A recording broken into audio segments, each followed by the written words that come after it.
All right. Hello, people out there today. Welcome to our podcast, Champions Are Built. This is Coach EJ, the brand. And this is Coach Aaron, the source. Guys, we got a special treat for you. We've got two Cal coaches, but probably more importantly, they're two local products. They're two athletes that I've trained at Game Speed many years ago. I'd have to say these guys are a dying breed when it comes to their work ethic, how they approached what they were doing. I can't say more about these guys because they were really a pleasure to work with. But without further ado, we've got Chris Bodislaw and Brett Wallace. First, Chris. Chris is entering his second year with the Bears Association, and his first year as a pitching coach. His second year as a pitching coach. Okay. Yeah. And you served as the director of player development, and he oversaw the team's analytics. He was also a minor league player for the Florida Marlins and the Chicago White Sox. He did locally played baseball here at Freedom High School, and also coached locally at Las Madonas College, and had a lot of success with his pitchers there. Brett's from the Napa area, and he went to Justin Siena High School. He's now in his first year with the Bears, correct? As their head instructor. He spent the 2023 season at Arizona State, his alma mater, where he was the director of quality control and offensive strategy. And that's definitely something that piqued my interest when I saw that. It may be just word verbiage, but I like that. I have some questions geared towards that. Brett was a first-round draft pick, 13th pick overall in 2008 with St. Louis. And he spent, 7 years in the bigs with both the Astros and the Marlins, right? Organization. Padres, I'm sorry, organization. So great again to have you guys. I always like to see former athletes, see how they're doing, but also like to see you guys come back and talk to the athletes here. First, let's just do a quick origin story. I gave a little bit of background. If you guys want to give a little bit more about how you guys came up in sports and in baseball and that sort of thing, and then we'll get into some of the other nitty gritty. Yeah, I'll let Brett go first. Go ahead. Yeah, like Aaron said, I grew up in Northern California, so in Napa and Sonoma. I played for NorCal baseball, which really kind of exposed me to travel baseball and getting out there and playing against some of the best players in the country. I played at Arizona State for 3 years. That also helped develop me. And then, obviously getting the chance to play pro ball was pretty special. It was a lifelong dream and something that I always wanted to do for sure.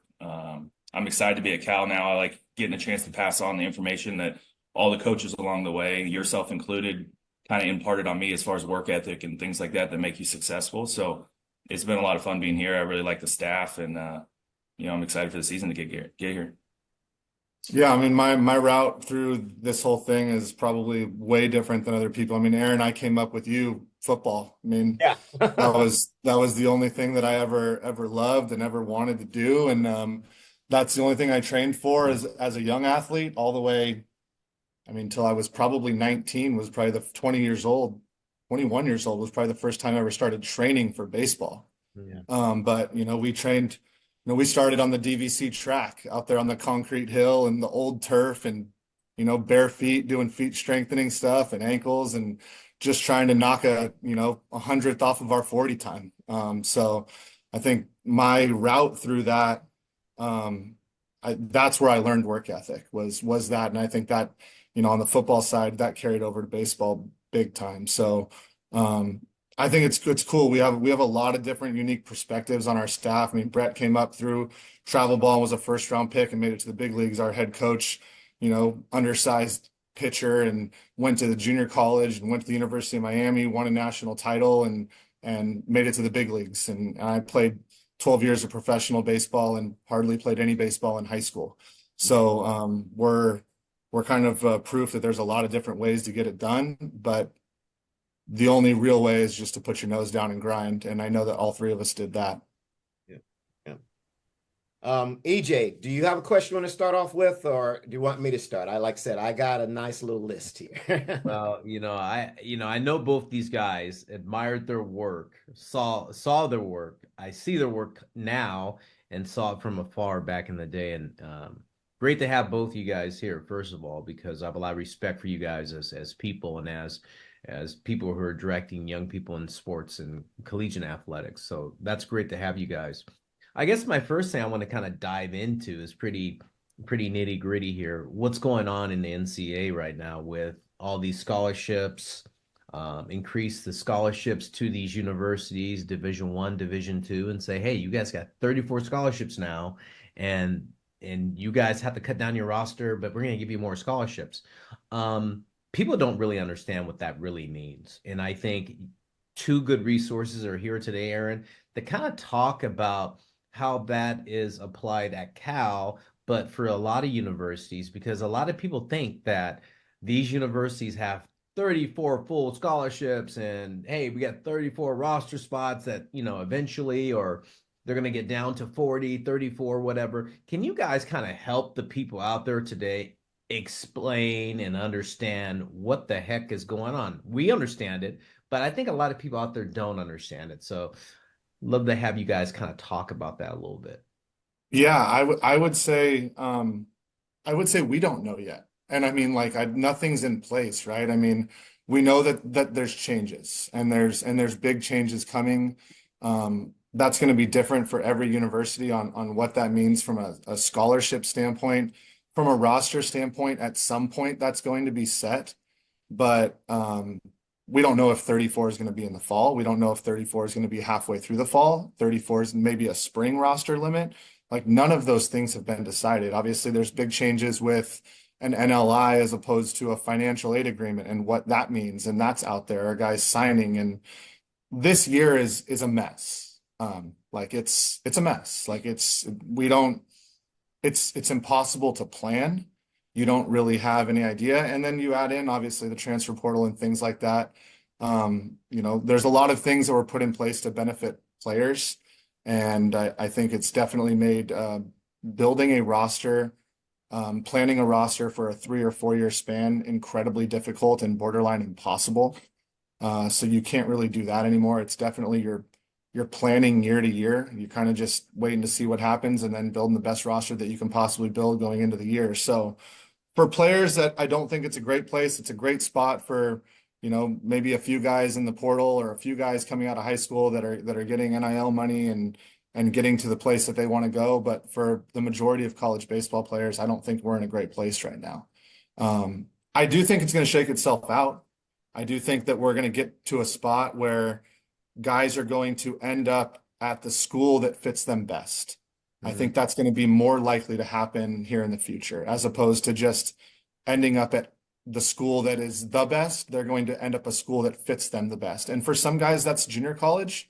And for some guys, that's Division II, Division III, mid-majors. I think there's a lot of options and there's a lot of routes. I mean, I played in junior college and, Brett played at ASU and Mike played in junior college. I mean, there's a lot of different routes. But if anybody says that they can give you a solid answer on what this thing looks like right now, then they've got a heck of a lot more information than I do. So right now, with the way that we operate here at Cal is that we're operating under the fact that we still have 11.7 scholarships because that's what we currently know. And we're operating that there's a pretty good chance we're going to have 34 roster spots come next fall. That's how we are treating it at the moment. If we get more scholarship money, great. It's always easy to give people more money. Nobody's mad about that. When you start having to take away spots and take away money, like that, those conversations are a lot more difficult. And honestly, like, we're going to have some of those conversations. Like, there's not a school in the country that's not going to have some of those conversations when you make a roster change from 40 to 34 in a 1 year span. So, I don't think there's anybody who's feels like their roster is in a great place for that change because nobody saw it coming. But, people are going to have to do what they have to do to abide by the rules set by the NCAA. I love it. Because I think you put a bow on that I think is important. And some of the key points that I hear and Aaron and I talk about is we're trying to fit athletes into their right choice for their school rather than say, hey, go here because that's the best program. I've always believed this in recruiting. Having the right fit is the most important thing for the student athlete, whether it's academically, athletically, socially, environment, coach, et cetera, et cetera. Those that needs to be really accounted for in today's student athletes. So thank you for that insight, because I think people need to hear that. They need to hear the truth, and I think that's the truth. Well, the truth is on the player side, and I'll let Brett speak on this a little bit, but like those guys they don't have to worry about all these changes. Like, Right. do they affect them? Yes. Can they control them? No. Like they have zero control. Like players have zero control, coaches and travel coaches on, placement, like they don't have any control. So it's like, hey, like, listen, we don't have any control over this. So it just goes back down to just like, hey, let me put my head down and work, and where I end up, that's gonna, and I'll let kind of Brett talk about his path up to that. It's just like when you're choosing a school, like just control what you can control and work. Yeah, no, I agree. And I think sometimes too, along the same lines, we get caught up in the glitz and glamour of facilities or even NIL money, things like that, instead of the world of like, what's your ultimate goal? Our ultimate goal probably for every college baseball player is to be a big leaguer, right? So finding a staff that believes in you is one, is honest with you is two, and then three is going to develop you. And that's, what we're all passionate about here is player development, like making players better, taking the potential that they have and helping them get to where they want to be. So I think maybe in this world with the scholarship changes and roster sizes and stuff, hopefully players start to understand that they need to pick schools based on what is our ultimate goal, not what is the coolest facility I went to today, or what is the most money that someone offered me up front, because the money you make in NIL money is nothing in comparison to what you make if you get to the big leagues and you play the game that you love forever. So. No, great. It's great responses, guys, and great question, EJ. I can check one off my list. That's one reason why I like doing EJ. He's always in my head, man. I'm never alone in my own mind. So when you guys probably just check that question off for a lot of people. Yeah. And I like the way you guys answered it, because now I always want two things to happen when we do these podcasts. I want them to get the information, but I also want them to really get the truth about the landscape in which they're trying to participate, because I think there's a lot of misconceptions about how to get there and what they should be doing and what people are focusing on. And I liked how you guys talked about, hey, there's going to be a different path for, every different athlete, and you've got to figure that out. And I actually want to pull the lens back now and talk a little bit about that, because I want there to be some kind of things that people think about, maybe some action items that they can think about when they're trying to position themselves. Because we use that word a lot when we're talking about athletes and getting recruited, and wanted to get you guys' general thoughts or maybe ideals or strategies that, some high school athletes should be looking at and thinking about when they want to get recruited. If that make any sense? What are I'll let Brett speak on that. I'll let Brett speak on that from the hitter side, and then I'll kind of go into the pitching side a little bit. I was going to say, Bodie probably has some insight too, because Bodie's our recruiting coordinator, so he's definitely the one that is out there rooting for players the most and has all the connections around here. But for me, as an offensive guy, like I like to say, we have to be great self-evaluators, right? And sometimes that takes getting people, yourself, your high school coach, your travel coach, whoever it is, to give you honest feedback on the things that we need to improve on. I feel like too much we're looking at exposing ourselves to coaches and doing all this stuff in showcases instead of becoming a better player. And so for me, it's always about, when I was in high school, I needed to get with you and work on being more explosive, getting better first steps, being able to run the bases more effectively and give my team more than just hitting. So I'm a big proponent of guys trying to become better players and not trying to go to every showcase that they have to. I want them to get with you and work on running and explosion and doing all those things. I want them to get with a good hitting coach that they feel good about, develop their swing and their approach and things like that. I always preach to any kid that I talked to in the past, and to this day I would still say it is, you need to continue to want to get better every day. If you're the best player in your class, then someone's chasing you and you got to keep going. If you're not the best player in your class, then you should have goals that are well beyond where you are. So I think that's the number one thing for me, is just to see kids that are working, they have a plan, and they're actually getting after it. Not, I went to 17 showcases, I'm probably going to get recruited now. Yeah. Yeah. I mean, it's not all exposure is good exposure, but Mm. all exposure is honest exposure. Like that's who you are. All right. Like you go out there and you want to be seen, then we're going to see who you are. It's not going to be like, oh, that guy had a bad day. Like, that's fine. I want to see a guy have a bad day. Like, especially if I see a young guy, like I want to see how he handles that failure. I want to see those things. And then a year from then, I want to see if he got better. And I want to see if he worked. And I want to see how he improved. Because I want to know that I'm going to get that same type of thing over the course of 3 or 4 years here at Cal. Like, because to be honest, like most freshmen, they're just not ready to play. And that has nothing to do with like, them being good enough or skilled enough or like they're just mostly not physical enough to handle the speed of the game when they get here. Ding, Now, ding, ding. Ding, yeah, ding, now ding. we are a school that's willing to live with some of that failure. And we started a freshman at short last year. We started a freshman at second. We started a freshman on Friday night in our first game versus Kansas State. We started a freshman at DH that night. So like, but we knew they weren't ready. Like they weren't ready to help us get to Omaha and do those things. But we knew if we played them early, that we were willing to live with some failure along the way. And they developed over the course of that fall as well. And I think that's a plan that's always going to be good for us is being able to get some young guys that we can see get better, but we have to know that the work ethic is there. Mm. So like if that's not there and we're going to have to force that and try to pry that out of them on a daily basis, like it's not going to work. Like you're just delaying the inevitable, right? Like sure, I can push you every single day to work. I can push you to do this. I can push you to do that. But at some point, like I'm going to stop because like you have to take ownership over it yourself. And if you don't, if I stop doing that and you stop working, then it's not going to work. So, for us from the recruiting side, makeup is a huge piece.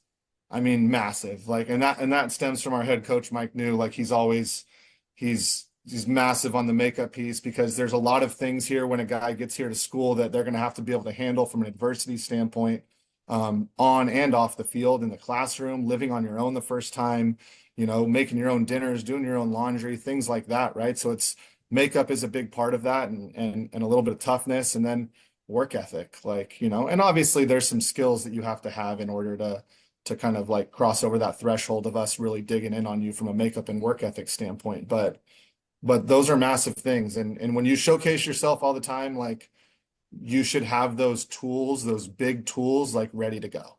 Like don't go out there before then. Whoa. Oh, that's so funny because Aaron and I talked about this ownership athletes need to have, makeup of a player, and exposing yourself. And when you if you don't have these things kind of checked off before you go to these places, you're going to be exposed as we say. So I'm glad you guys mentioned that because so many people don't understand that, that are in our industry that are helping young people go out and try to play at the levels of collegiate baseball. I didn't say Division I baseball. I said collegiate baseball. So glad you guys talked about that. Aaron, what do you got over there, buddy? Oh man, you guys are checking off my list too fast. It's going to be a short podcast. And there's different routes, right? I mean, like we have a kid this year named Jacob French on our team, and Jacob has come here and worked his tail off. Jacob was a unrecruited out of high school, went to a Division II school, went to SF State, got a lot better there, and I mean, he was probably good in high school too, but like he just put his head down and worked, and the way the portal is now, he found an opportunity to be here, and those guys over there at SF State did a heck of a job coaching him up, and he enjoyed his time there a ton. He has nothing but great things to say about it. And he's here now and he's doing the same things. He's working his tail off and he's just putting his head down and he's going. And I think that guy's probably always done that. And I think there's a lot of stories out there like that now for guys that want to end up where they see themselves, but it doesn't have to happen now. Doesn't have to happen right now. Like you don't have to have it right now. Like just work. And when you're ready for it, you'll probably get it. Jacob Finch, I just want to mention, was one of my athletes as well. I Yeah. knew that. Yeah.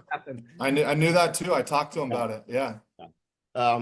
No, you guys, I like what you're talking about because you hit a couple of things. One of the things I want to go back to, and again, this is kind of on my side of it a little bit, and Brett mentioned this, was readiness of the athletes coming into in the college? Because I know there was a study, a few years back that said something like 80% of most high school athletes aren't physically ready for college sports. And are you still seeing that? Even though there's a perform you can throw a rock and hit a performance training center nowadays. Mhm. Are you still seeing that these athletes are lacking in certain areas? And what are those areas? Like Brett mentioned, the speed of the game, which is, very key, I think, and a lot of people overlook that. Um, what are some of the things that you're seeing that guys are falling short that maybe they're neglecting? Whether it's the weight room, whether it's the speed, whether it's, some other aspects. Can you guys maybe expand a little bit more on that? Maybe, Yeah, I think see, Brett, why don't you? Because hitting, I think, I think from what my experience has been, seems to be the hardest transition for high school athletes to make to the next level. Do you yes, it understand is. what I'm saying? Yeah. Because I there think haven't been that many big hitters out of the Bay Area since you, dude. I don't know if I'm hard pressed to name one. I am too, because I know a lot of them. So I'm right with you on that one. So Brett, man, talk about this, man. I think it's twofold, right? I think you're right. I think transitioning as a hitter is hard because you're facing better arms, you're facing more arms, right? You're playing more games than you're used to playing. There's a fatigue factor that definitely plays into it. And then I also think that part of it is the weight room side that you were talking about is kids that come in as freshmen have mostly not been exposed to that type of strength program. I know like guys that work with you, Aaron, like you guys go through a lot of that stuff. And so they are prepared for it. But I think there's a lot of kids that when they get here, they're shocked by the weight room program and how hard it is. And they kind of, you see that fatigue a little bit more in freshmen. I feel like the first, second, third week, like you see they don't have their legs under them. So we're in the cage working. And I'm like, man, like we can't get as much done because you're fatigued right now because of the workout routine that you're going through. And they're also not used to how long the season is. I mean, we're training in the fall all the way through to the break, and then we're coming back at it and hitting it hard in January. And you're playing, a minimum 56 games. So I think a lot of the college or the high school kids coming in, they just physically haven't been exposed to that enough. And that's why, like, when we have guys like, for example, French came in and he can handle it. He's getting after it every day. He's in the cage early. He's in the cage late. He's killing it in the weight room. He's killing it on the field. He's max effort. And some of those principles that you guys have instilled in him is really cool to see because he's able to work really hard and he's not fatiguing out. He's actually able to come out here and perform. And I think he's a great example of that. Yeah, on the pitching side, um, the physicality is a little bit different too, right? Like you have a guy that shows up with, say he's 92, right? Like that's enough velocity when we just talk about a physicality standpoint from a velocity standpoint. But it's like, okay, well, now can you practice every day? Like a lot of these guys aren't used to doing PFPs and picks and things like that, like part of a practice. Like, yeah, dude, we train metrics as much as anybody else. Like we also have to learn how to hold runners. We also have to learn how to field our position. We also have to learn how to back up bases. On top of that, with the weight room, and then on top of that, academics. Like, do you have time management skills? Like those are the things that really prevent. I mean, we actually pushed our fall back this year where we started games a little bit later because one of the things we realized last year is that the guys coming in, it was a little bit too much too early. Between the academic switch, the living on your own, the weight room, eating differently, hopefully better, and then, different practices and longer and things like that. It takes them time to get acclimated. Mhm. And the ones that are acclimated sooner have a better chance at success. But, they all figure it out in their own time. And that's part of your job as a coach too, right? I mean, that's your part of your job as a coach is to kind of get them acclimated and help them through the hard times and the transition and becoming a freshman. But then you get into the season and now you're talking about, dealing with adversity. A lot of these guys, that's the biggest thing is, you get a guy at this level, he hasn't had a lot of failure in his life.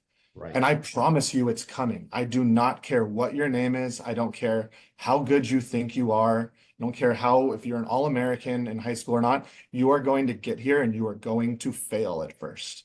Okay. And you're going to fail throughout it. I think, Brett can speak to this.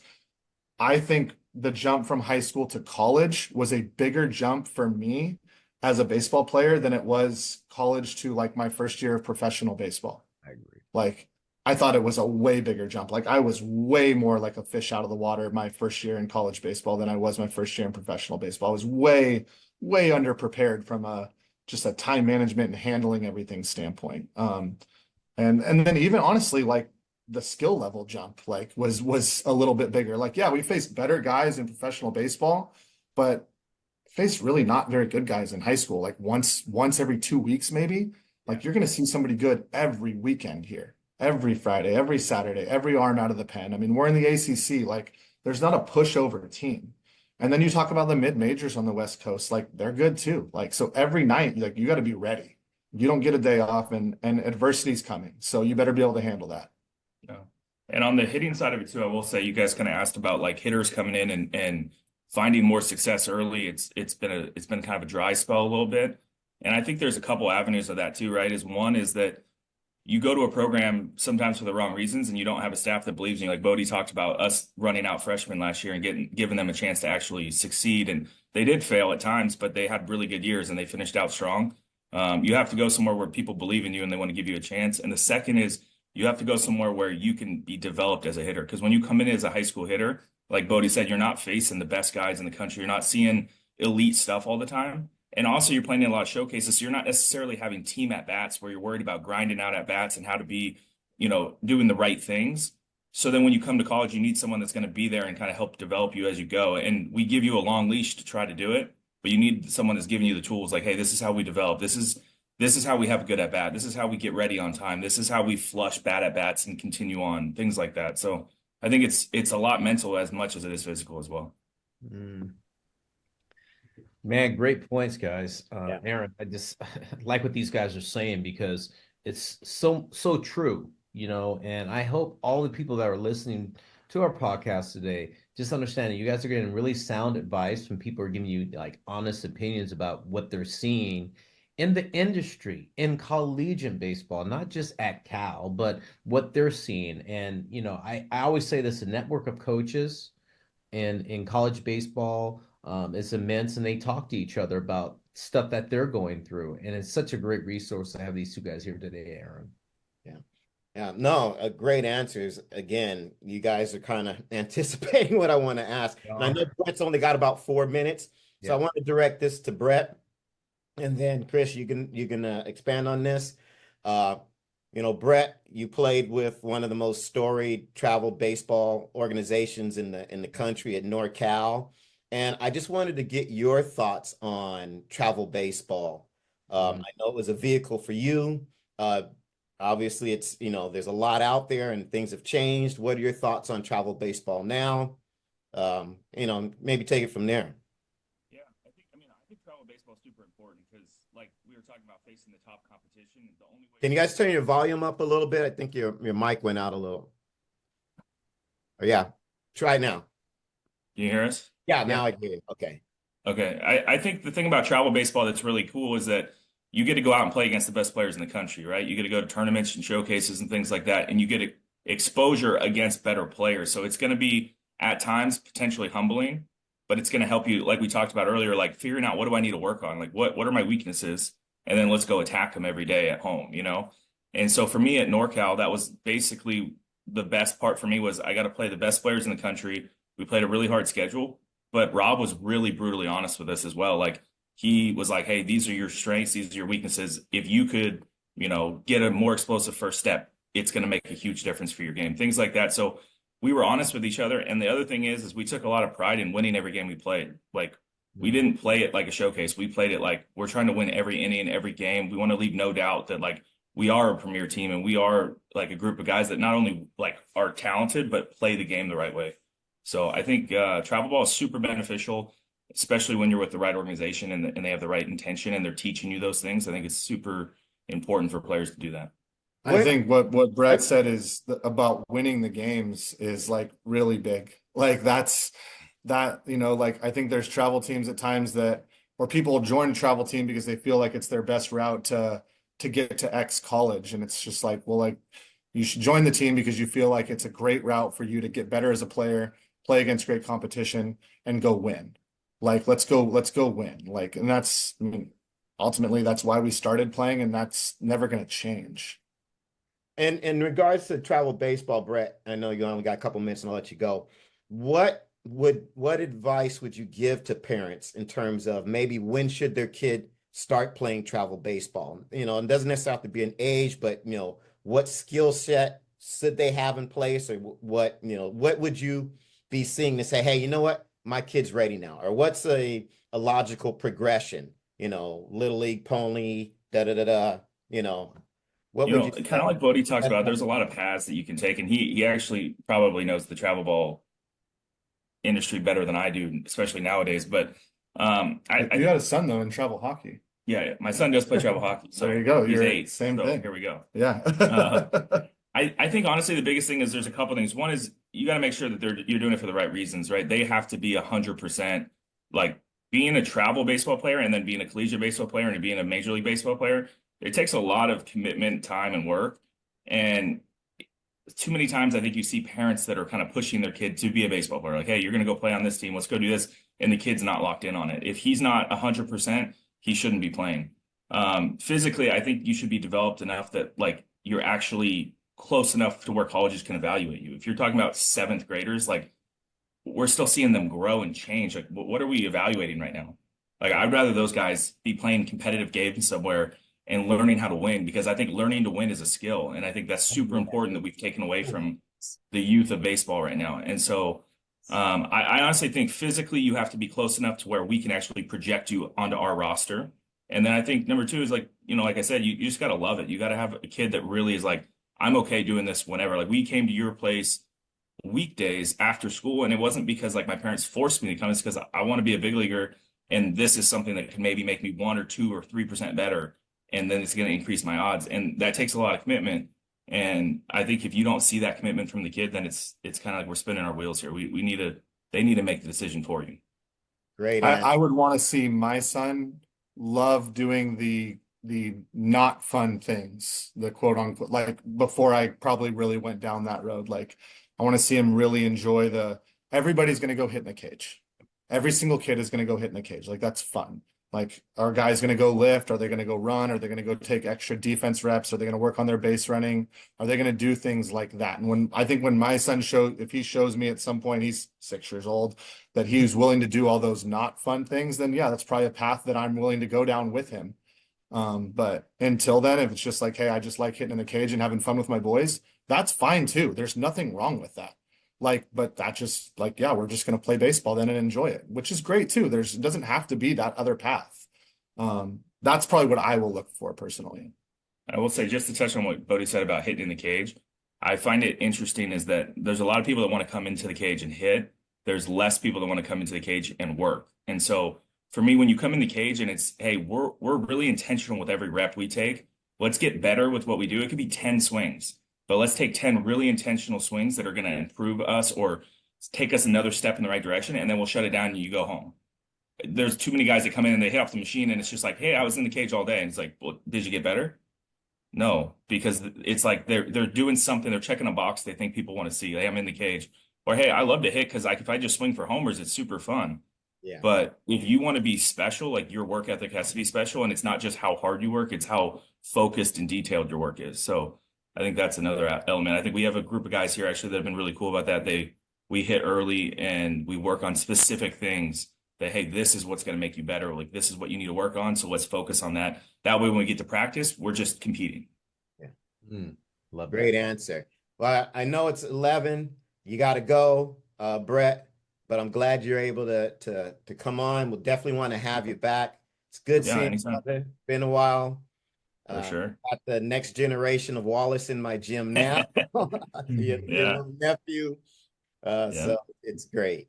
Great. Yeah. No, I appreciate you guys having me, and anytime I'm happy to come back, and I need to get out there at some point soon. Yeah, anytime. Come on through. Yeah. All right. I'll see you guys later. Thanks. Bye-bye. See you down there. You'll bring it back. Yeah. So Bodie, God, you're just, your answers are like check, check, check, check, check. But here's a question. Yeah. Because there's a lot of moving about, for lack of a better term, in college sports now. You know, in other words, guys are pretty pedestrian. They're nomadish. In other words, you know, you hear the story about French, where he's at, you know, One Mm-hmm. school then moves to another. With all this moving around, that's obviously changed the landscape of where guys ultimately land and when and why they move on. And I just want to have a question because I see a lot of this and one thing I wanted to find out is what are some of the reasons why scholarships are revoked or rewarded now? Because there's such a environment of producing now, you guys have the luxury of picking a couple guys and investing in them as freshmen and saying, hey, these are kind of our long-term investments, guys that we're going to bring in and get them into the system early. And, hopefully they'll develop and they'll kind of start to build that core, I assume, of your program. But I'm sure you also have guys who are kind of, in and out, and you guys are always evaluating. You talked about, you were part of your job was analytics and quality control. And I wish I could have got to Brett before he left because I also Yeah. want to ask him that, especially on the hitting side. So we got to have him back to talk about that. But, what are some of the reasons why maybe kids are let go? And one of the things that you've been a recurring thing of your answers that I love is you talk about the intangibles. And me and EJ talk about that a lot. Work ethic, time management, handling things that aren't just baseball related. So, I kind of went a lot of different ways on that question, but if you get the gist of it, what's your response to that? I mean, most of it's player driven, right? Like if you're good enough, you're probably not in that boat. Like and it doesn't mean that that's an opinion based on our staff or another staff or whatever, right? It doesn't mean that it's the right opinion. So I think as a player, if you leave no doubt, you probably don't put yourself in that position. And then obviously there's academic reasons. There could be off the field reasons. I mean, like when I'm personally recruiting a guy, I'm calling every single person around him, whether it's mom, dad, English teacher, somebody who's constantly around that person. Like I want to find out who that person is. And like when we talk about makeup, like if I get bad reports, and it's not just our guys that we're recruiting, maybe it's our current commits. I want to continue to stay on that and see how that person is developing, not just the player, right? So, as far as why like scholarships revoked from guys that are, whether they're on a college roster or they're committed to a college roster, could be for a lot of reasons. One, maybe the player committed too early. And like Brett said, like that school, based on the rules, was forced to make an early evaluation on that player and an early commitment on that player. And really, they just did it to do it. And they weren't really certain about it. And, they decided later. And then two, I mean, like guys, it's just rule changes. Like, like sometimes this is one of those weird ones where there's just rule changes right now and you just have less roster spots. And the way that I think of that is like, okay, if we had 34 and say you are dropping a player or something, or that player gets dropped, would that player have been recruited in the first place if it was a 34-man roster? And the answer is probably not. Like you recruited them because you had 6 extra roster spots and you were filling a 40-man roster. Right. So there's a lot of different ways to look at it. If I was a player and I was looking at it, I would just leave no doubt. Like, hey, I'm gonna be so good. I'm gonna work so hard. I'm gonna check every single box that I'm just gonna leave no doubt. Like you have no choice but to keep me because you know that I am going to help you win baseball games. Yes. Because that is what it comes down to. Are you going to help us win baseball games or not? Can you make us believe that you're going to help us win baseball games? And you have to do that by your performance, by your attitude, by how you take care of business in the classroom. Because if I don't think you're eligible, then you can't help us win baseball games. Everything, how you treat your teammates, everything. So if you make me believe that you're going to help Cal win baseball games, you're probably going to be on this roster if we have a spot. Ooh. Wow, hey, Aaron, this is so funny. My dad told me this years ago, bless his soul. He told me that he told me, EJ, you want to play one day? I said, yeah, Pops, I want to play. I love this game. He says, well, let me just check all the boxes Coach Bodislaw just talked about. That's what he said. He said, all those things you mentioned, he said that. He'll leave no doubt that you're the best if you want to go play at the next level. Collegiate baseball, you want to go play Major League Baseball, just leave no doubt, and then you won't have anything to worry about. And that took all these things you talked about, Chris. You talked about doing the extra work and the commitment, the focus, being a good teammate, taking control in the classroom, all that stuff. And I think, these things, people don't realize that this is how it's done. And there's no two ways about it. You got to put your head down and you got to go to work. Absolutely. No, Aaron, man, Aaron, what you got over there, man? He just hits every note we talk about. It's funny. It's like, hey, boy, he mentioned now this. I got two people in my head. Yeah, it's almost like I grew up like trading with Aaron or something. So like, Yes, grasshopper. Yeah. Too funny, man. Too funny. One of the things that I see a lot of. That was a door, by the way. That wasn't me. So no worries. Is there and you guys talked about a little bit, there is a lack of physicality in athletes now. And one of the things we were talking with the strength conditioning coach of the Angels on our last podcast was that, is there a point where you guys find that you're having to do a lot of remedial work with these guys because they were never exposed to the right things to begin with? And the reason why I ask this is because I'm trying to give people those little nuggets to handle business before you have to handle the business, or before the business handles you. Yeah. And so that's kind of where I'm leading you. And so what maybe be some of those areas, even if you're just talking from a pitcher's standpoint, because everyone, chases the velo, but like you said, there's other things. And I love the point that Brett made about not just hitting, but learning to be able to hit in competitive situations. Mm-hmm. So not just hitting home runs. And, he said that was another thing that he had to make an adjustment to at the next level. And I don't know if guys approach it that way. Just like, everyone chases 90. Okay, you can throw 90, you can get a scholarship. But it's like, can you pitch? Because at a certain point, so maybe what are some of those things, even if it's just from a pitching standpoint? Please do. I mean, overall as a player, when it comes to the weight room, I'm really close with our strength coach, Coach Mike Velasquez, who's does an unbelievable job with our guys and very individualistic approach. But he's got to start from the ground up when they get here, right? There's a lot of guys that it takes longer. So they haven't been exposed to the weight room. And on the baseball field, it's the same thing. As a coach, I'm going to assume that when I have a group of guys that they know nothing. I'm going to assume that they know nothing. I mean, I've coached in junior college for 10 years and I've coached here. The difference isn't what they know. These guys maybe are just a little bit more physical and a little more talented, but they know the same amount as those junior college guys, which is for the most part, when it comes to how to win, next to nothing.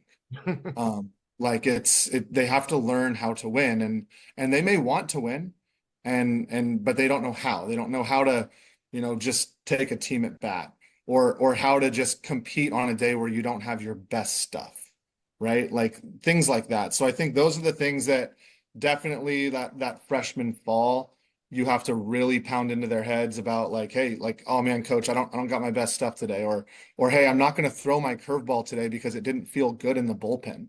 Like, all right, well, like what's going to happen when you need that thing in the third inning, second time through the lineup and you haven't thrown it? You're just going to assume that it's not good that day. Like it's a mindset standpoint. Like you really have to flip their mindset. I think at times we have to help them change how they think on a daily basis. Handling adversity, obviously we talked about, but from a preparation standpoint, as far as being physical, I think that people make a lot of excuses. I had a hard time gaining weight. Okay. when I was young. I wasn't going to be super physical in college unless I made a change. Right. But I had a hard time. I still got it done. Like it's doable. Like there's a way to do it. I mean, at one point I was, training with you and I was waking up 2 or 3 times a night in the middle of the night to eat, like throughout the entire night because I wasn't able to eat enough throughout the day to gain the weight that I needed to gain. It was incredibly hard. It was horrible. It sucked, but it got done. And I think like I hear a lot of things, well, this is too hard to do. Okay, well then you don't want it that bad. Like, this is hard. I can't gain weight. I don't have time to lift. Like you have time. If you've got 10 minutes to spend on your phone, then you have time to do something that's beneficial for your future Yeah. instead of that. So like there is time. It's just guys learning how to use that time properly. Yeah. Yeah. Time management. I think a lot of young athletes out there don't understand time management and don't understand how to use that time to the best of their ability. And I think a lot of athletes need help with that. And that's something Aaron and I talk a lot about on our podcast is about, make great use of your time. It doesn't mean you have to be in there 3 or 4 hours, but if you could get some quality work on in a consistent basis, you can grow and you can do it. And you know what? It takes hard work to do this. And I think sometimes young people have time working hard in this generation because everything is so instantaneous in what we have. We can use Chat GPT and it gives us an answer. We can just go look on the internet here and it gives us an answer. But the answer really is in your mindset and your work ethic. So I'm glad you mentioned those things. Well, and are you willing to make the important things important, right? Like, and do you believe that they're actually important? I mean, Aaron, one of the things that'll prevent a pitcher from pitching early would be like, the ability to not hold runners. It's like, hey, do you find a way? Maybe you don't get a chance to work on that in high school, but do you spend time on it on your own? Hey, I'm not going to give up stolen bases. I'm going to hold runners. Like, yeah, is it my job to teach it to you when you get here? Sure, it is. Absolutely, it is. But if I have to spend time teaching you that, that's one less thing that I have to spend time teaching you to get better at this level, or maybe work on your breaking ball, or I can't work, hey, let me teach you to have three really good pitches. If every time a runner gets on first base, you can't execute any of those pitches in a slide step. Right. You can do it out of the windup, but like, all right, now we have to work on your slide step. I'm not really worried about your pitches, right? Like until you can execute these from that, they don't really do us any good because most of your great pitches and your big pitches are going to be thrown with runners on base.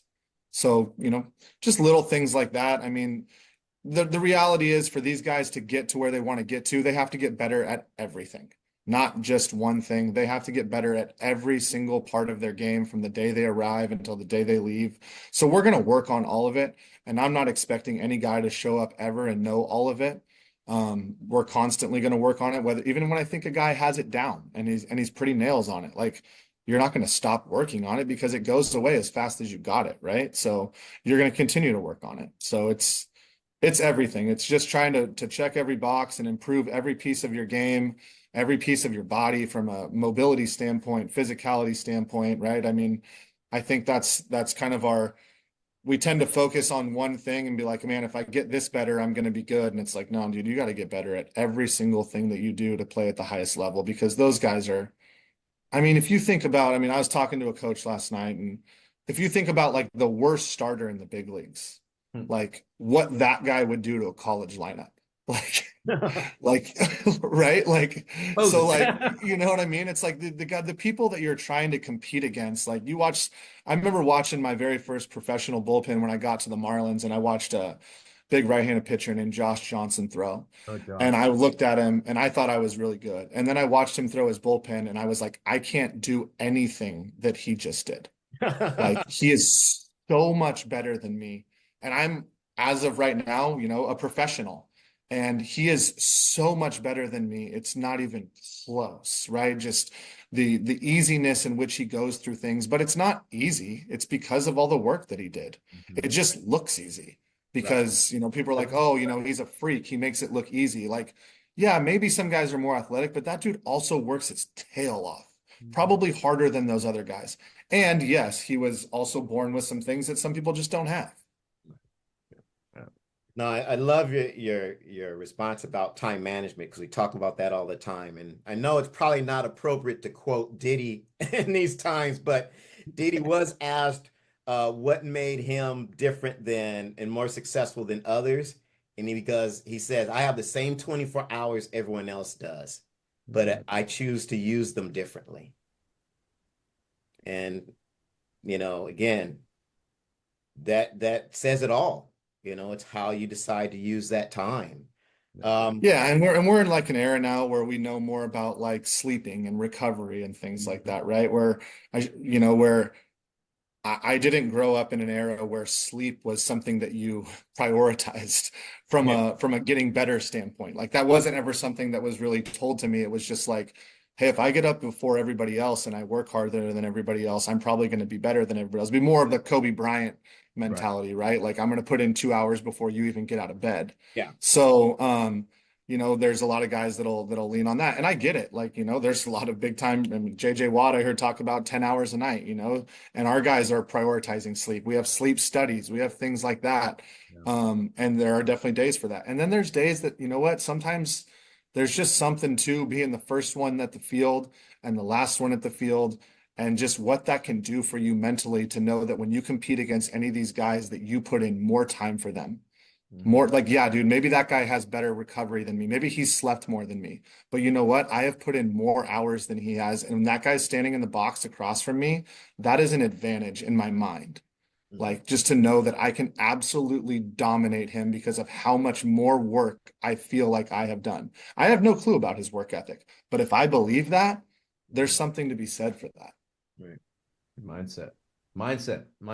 Yeah. A lot of athletes lack mindset in this generation, my opinion. Mindset's super important. And even the most confident players lack mindset at times because of what you said earlier about failure. You're going to fail, and you need to learn how to handle the failure and how to grow and move on and even make your mindset better because of that experience. Yeah. I'm sure, Aaron, there was a time when I was training with you young where, we're doing some running stuff and maybe we're a little bit too tired to get the actual physical benefit out of it, right? But like there was a mental benefit of that. Oh yeah. And there was a mental benefit of it being 105 out and running up a hill. We probably got past the point sometimes of a physical benefit. Oh yeah. But like, and I didn't realize that then. I didn't know anything about it. You did at the time. But like you knew like, hey, if I can get this dude to push for one more sprint, he's Right. gonna have an advantage. Like he's not gonna get any faster because he's dog tired, but Right. he is going to create an advantage. No, there should always be a little wax on, wax off in what you do. Yeah. And, Like it's just no, that edge, man, that edge of just knowing that you can go to a different place than other people can go to. that, Like, yeah, that builds that fortitude in you. I know yeah. we only got maybe about 10 more minutes, and I wanted to shift gears to you're only 2 years removed from the JC landscape. I'd like to talk a little bit about that because that's changed drastically, with guys bouncing back and, all of those sorts of things. Again, kind of this whole uh, flow of athletes up and down and that sort of thing. And, we did a podcast a couple of years ago about, JC being a viable choice. Right. And that landscape has changed because of, the portal now and everything. And I wanted to get your thoughts because now you got before, you had a 17-year-old who would graduate and say, okay, I'm going to play JC and kind of think it was this kind of easy slide, into Mhm. JC level. But now that slide's not so easy. They're coming against guys who are now maybe 21 years old versus 19 or 23 years old. Guys Yeah. who are much more physically, fit. Plus, those are guys who now have maybe 1 or 2 years of collegiate baseball experience. And so, what would you say to kids who are thinking about the JC as a viable option, and maybe what they should be ready for, and maybe how to prepare for that? Yeah, I mean, I love JC baseball. I've seen, JC baseball make a couple different transitions, right? I mean, draft and follow, when that was a thing, JC baseball, there was guys turning down the best colleges in the country to go to junior college because they wanted to be drafted in the first round. So, when I was in junior college, you're playing against guys that got drafted in the third round the year before, but decided to go to a JC, and now you're playing against a potential first round pick in California JUCO. Like, that was a thing. Like, and that was a big thing. I mean, there was a time where I watched Sac City have 4 guys that were redshirted get drafted. Like, they were loaded. I mean, and all these teams were like that. And then it kind of transitioned into, all right, now there's the draft and follow didn't exist. So more guys are going to straight to Division I schools. And then I watched it kind of transition into, okay, if I go to a JC, I'm a failure. So I'm going to take this Division II opportunity or this Division III opportunity and not go to a junior college, because even though I don't want to go to that 4-year school, I just don't want to go to my local JC because that means that I messed up or my family messed up. Like, I sat in many living rooms, and one of the reasons that people didn't come to our JC was the perception. Yeah. The perception of what it looked like happened along the way. Like, they made mistakes. And that is something that I always had a hard time dealing with, just because, like, I didn't understand it. It's like, this is still a college baseball opportunity. It's a chance to keep a uniform on, and it's a chance for you to continue to grow and still achieve the things that you want to achieve in this game and in life, from an academic standpoint, right? I think right now we're in a place where JCs are about to get really good. Yeah. Really, really good again. They're about to become loaded, right? I mean, you're talking about Division I's going from 40 to 34. You're seeing a trickle down effect of that. And then, I think more and more guys are going to go, you know what? I really want to end up at X school. And so let me go to this school first and do better and prove that I can go play there. Right. So I think you're going to see that more and more often. I think that comes down to what we kind of started this with, where you're going to see more guys end up at the place that's the right fit for them. And I include JCs in that. And I also think, like, your local JC, especially here in California, like, I think your local JC is a great option. Like, I mean, you get to save money, you get to, go home and eat. We talk about not being able to eat right, and gain weight and things like that. Well, like, try living on your own, eating ramen and PB&J. Like, don't you want to go home on your mom's cooking and go have a good meal every night to help you gain weight? Like, stay home, go to your local JC, bust your tail. To me, every single environment that you put yourself in is going to be what you make of it. So if you want to work really hard and get the most out of that environment, then you can. And if you don't, then you won't. I'm a big advocate of JC. We have quite a few JC guys on our roster. I obviously coaching there. I think that they learn a little bit of a different edge as well. There's a toughness aspect to it. I mean, those guys, a lot of places, they don't have a locker room. They're doing their own field work, right? Sometimes they don't have the right hats and pants and stuff during the fall. And they just want to play, man. Like, those guys want to play. They're willing to do whatever it takes to keep a uniform on. And there's a lot to be said for that. Yeah, I agree. Again, there's a different mindset. It was the same for the track and field athletes when I coached over at Chabot. It's just, it was fun time though. Really fun time. Yeah, I mean, if you're going to go play at a junior college, like, you clearly want to keep that uniform on. You're not doing it just to do it.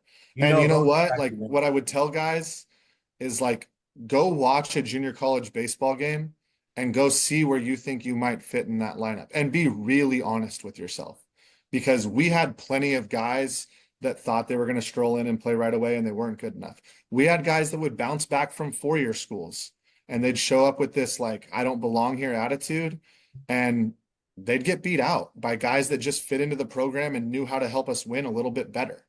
Right. So, it's good baseball. It's different all over the country. I know at some JCs, they'll give scholarships out of state. California JUCO is not one of those, but there's a bunch of them that you have a chance to play at.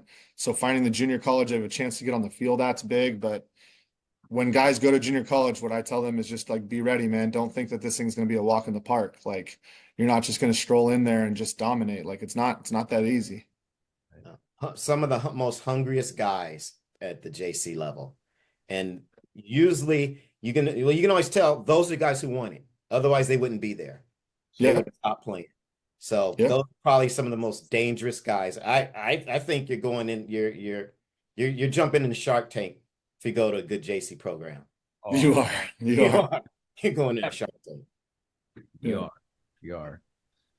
I tell you, Aaron, this has been great today to be able to have different subjects, but the levels of the layers that we're peeling off on this has been outstanding today. Let me flip this and ask you guys a quick question from your guys's on being on that side, okay?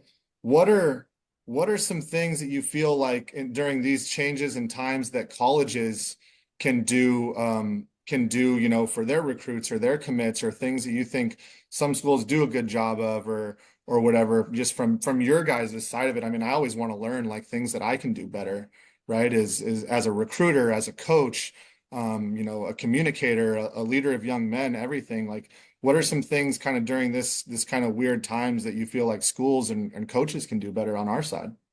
Well, I think you hit it on the head over and over again. Yeah. I think the biggest thing that most kids are lacking or are those intangibles that we Yeah. talked about. Me and EJ, we're gonna again, one of our next podcasts is just gonna be on what's the emotional, mental makeup of your athlete. Right. And are you really being honest with yourself that this is who this kid is? Right. And regardless of his athletic or technical skill set, there may be some character things there that are going to, like you said, hit them in the face at the next level because that pressure cooker is going to be there. And we haven't really been able to figure out how to crack the code on that, but it's something that you guys are screening for. But obviously there's some kids that get through and all of a sudden you see some of these things like, oh man, this guy may not be a gamer.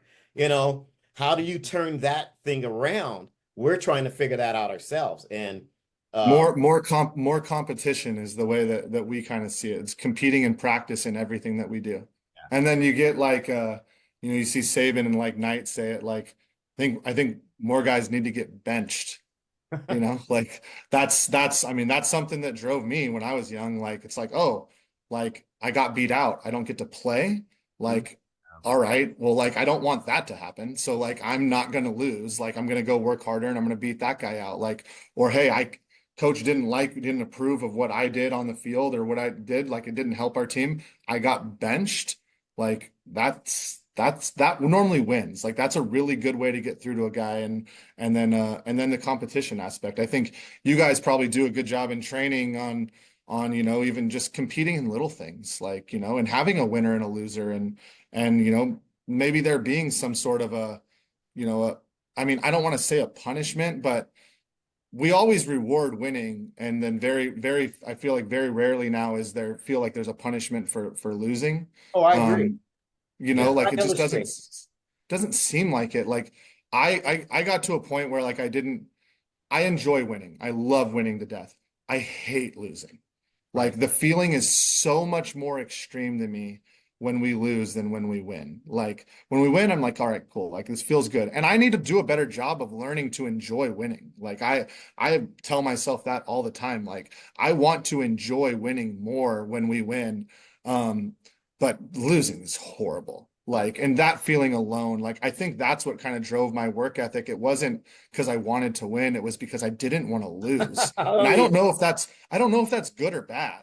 Like Hey, I've read a lot of books about it. There's some people that'll tell you like that's a bad mindset. Like, and I'm like, all right, well, maybe it is. Like, I wish I could enjoy winning more, but God, losing is horrible. get out of my Like, head, dude. yeah, That's I could Wow. say the same thing about my career. I could say the same thing. Um, but I do think that, when people make mistakes that, there's nothing wrong with a little hurt being attached to that, yeah, because that should prompt kids to learn. And the reason why I say that is I have a hard problem with kids nowadays. Kind of everything is summary, everything is cursory. No one wants to cross the T's and dot the I's. And because they're so used to kind of everything being glossed over, they don't want to pay attention to those things and they don't really understand how that stuff affects, performance and how that's the stuff that ultimately shows itself at the moment you need it most, mm-hmm. you know? Yep. Yeah. You Yeah, know, I think that's that if when high school coaches and you guys, I think the more they put their guys in like tough situations, the better they're preparing them for this level. yeah, I agree with that 100%. I think, you know, there's too many participation trophies and too many extra reps because you should get an extra rep. Well, this is the only rep you get, and this is what you're doing. We're playing a Yeah, scrimmage, losing team. You're doing the field, doing the equipment, all that stuff. There needs to be more competition. Athletes need to learn how to win and need to learn how to handle losing and handle adversity. We make it way too easy for athletes these days to be all right with losing, be all right with winning. Okay, we won, so what? There's not enough like internal like hurting loses, winning, I need to celebrate. People have taken that away from young athletes today. yeah, On my watch, I'm not doing that personally. We need yeah, to understand that if you want to play at the next level, winning needs to mean something, losing needs to mean something, and we need to stop making it easy for these athletes on the winning side and the losing side. There needs to be a line drawn in the sand today, yeah. and that's how we're going to get athletes to the next level. That's how we're going to teach them how to compete, and not only in sport, but in life. And that's the biggest thing I see. So, hey, I said it. I got on my soapbox. Sorry, guys. Got on my No, Yeah, great way to end it, man. I think those words were very appropriate, and I hope you guys who are out there listening to this podcast. I know sometimes they can get long in the tooth, but sometimes some of these best nuggets are at the end when we're closing out. So, well done, well said, EJ. Chris, man, just love having you in here and love the things that you said. Again, we're not always trying to get people on that are, of the same mindset or the same philosophy, but it's great to hear people who are in tune with us and have it articulated a different way from a different platform so that these people can see that there are some commonalities to being a winner, being a champion, and how to go about it. So I appreciate you, I Brett, taking. appreciate you guys having me, man. It's definitely a good time, and I mean, honestly, like if I would have told you, 20 years ago we'd be doing this, Aaron, like be like, what? So like it's cool. It's cool. It's really cool to just be in that just kind of, the coach to coach now. Like is it's like I've got some guys that I've coached that are now becoming coaches, and I think that makes me more proud than like seeing players grow up and do well playing. Like seeing them become good coaches is like, man, like that's pretty cool. So I like talking to my mentors and things like this. So I appreciate you guys a lot. Yeah, no, this has been special for me because of where we've been, our journey together. And I remember a time, and you probably don't remember this, but I remember a time when you were making the transition from football to baseball, and we were talking about it, and you were kind of like, "Ah, I don't know about the baseball thing." And Yeah. we were standing out there at Freedom Field, and I just said, "Hey, man, look, you can do this. You can do Yeah. this." And just again, I'm just to see us come from that conversation to where you are now really makes me feel so good, dude. I Yeah. one of the definitely most inspirational and one of the most fulfilling coaching experiences that I've had. I So appreciate it. Thank you guys again. job well done, man. Job well done. champions built is who we are. Thanks, Chris Bodislaw, for being here today. This is Coach EJ, the brand. And want to thank Brett Wallace too. And love to have you guys back. This is Coach Aaron, the Source. We'll see you.